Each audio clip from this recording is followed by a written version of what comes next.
Olá! Começo este Mercado em Minutos com uma notícia fresquinha, recém-saída do forno, da Ideal Consulting. A Ideal é uma consultoria que atua no mercado brasileiro e ela coleta e analisa os dados tanto de importação e exportação de vinhos, como também os dados das vendas das vinícolas brasileiras, da primeira venda, seja da vinícola para o seu intermediário, para o seu comerciante ou para o consumidor final. Então, assim, são dados que refletem bem o comportamento de vendas no mercado. Bom, e a Ideal está divulgando que esse primeiro semestre de 2021, a venda de vinho, a comercialização de vinho, subiu 4% em relação ao ano que passou.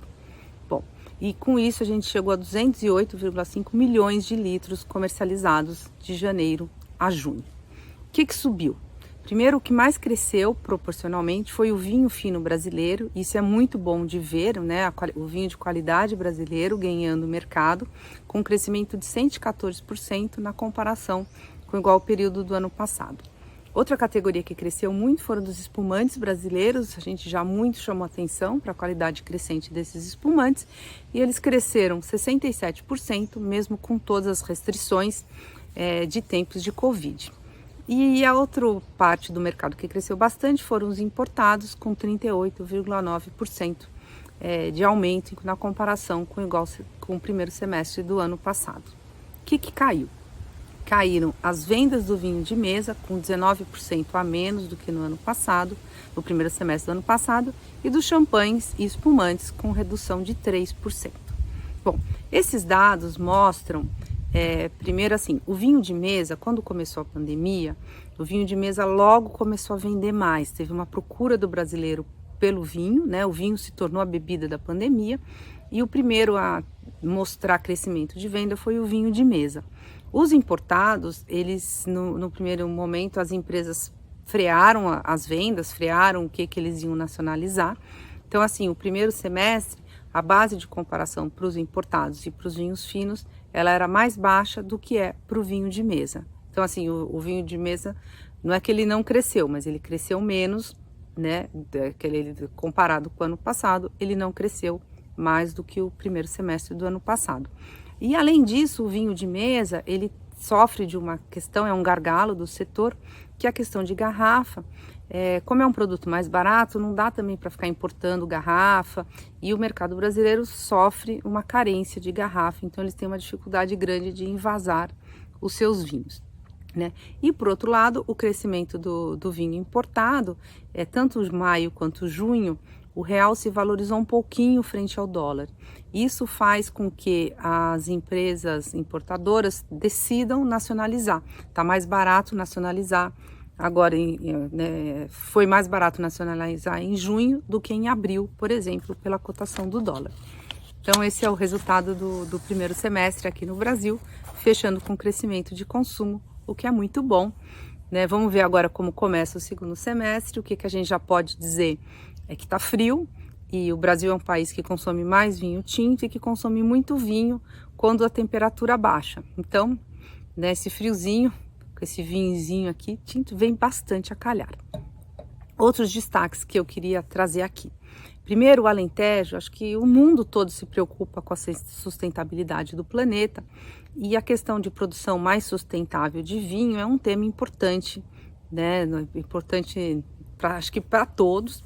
O Alentejo, que é uma região vinícola de Portugal, ele começou em 2015 um programa de sustentabilidade. E a ideia era ter a sustentabilidade ambiental. O vinho é uma atividade agrícola, é uma monocultura com todos os riscos que isso traz, né? E que consome muita água, né? Também preocupado com o desenvolvimento social, que tem a ver com as pessoas, e com o desenvolvimento econômico, né? Qualquer empresa, para dar certo, tem que ter um retorno econômico.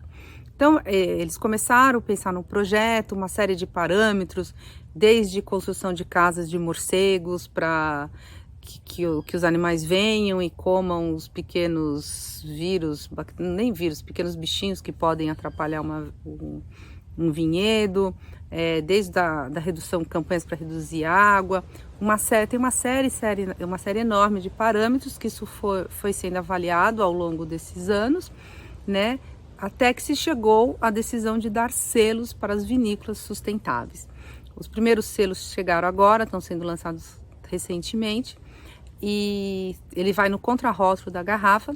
E é interessante destacar que das vinícolas que conseguiram selos são vinícolas que vendem bem no Brasil.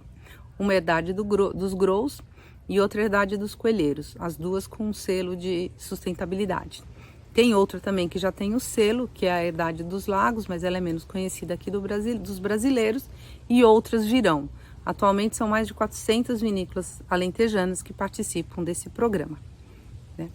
Além disso, eu queria citar a premiação da revista Decanter, a revista inglesa Decanter. Ela tem o seu prêmio, é um prêmio muito sério, os jurados se reúnem, degustam às cegas, discutem muitos vinhos antes de conceder a medalha.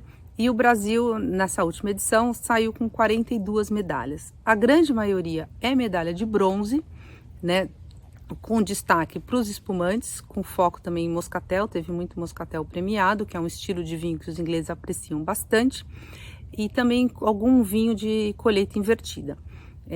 Tivemos 6 pratas e um ouro, que foi um vinho elaborado com a Sangiovese, o Zanotto Sangiovese. Acho bem legal o Brasil estar sendo premiado por vinhos que não são de variedades francesas, né? Mostrando que os produtores estão procurando a vocação de cada terroir. É isso. Por fim, eu queria chamar a atenção para um lançamento do Zanini, Luiz Henrique Zanini, da Valentano. Ele é um enólogo que chama atenção, que faz vinhos bem interessantes, e ele acaba de lançar pela Valentano o Indra, que é um tinto, é um corte de Cabernet, Merlot e Marcelin. Marcelin é uma variedade francesa, mas que também tem dado muito certo aqui no Brasil. E a decisão do Zanini, esse vinho da safra de 2018, foi por mantê-lo em garrafa, sem passar por madeira. Mesmo o vinho está chegando no mercado 2 anos e tanto depois da sua safra. Isso mostra que os enólogos brasileiros estão começando a pensar um pouco mais no uso na madeira e até no não uso da madeira, que é uma forma de, né, às vezes elaborar vinhos que não precisam ser tão potentes, que os vinhos têm uma fruta, têm uma complexidade que podem ser mostrados sem passar muito tempo em barrica de carvalho. É isso. Obrigada pela audiência. Espero que vocês gostem dessa notícia. Um brinde, bom frio.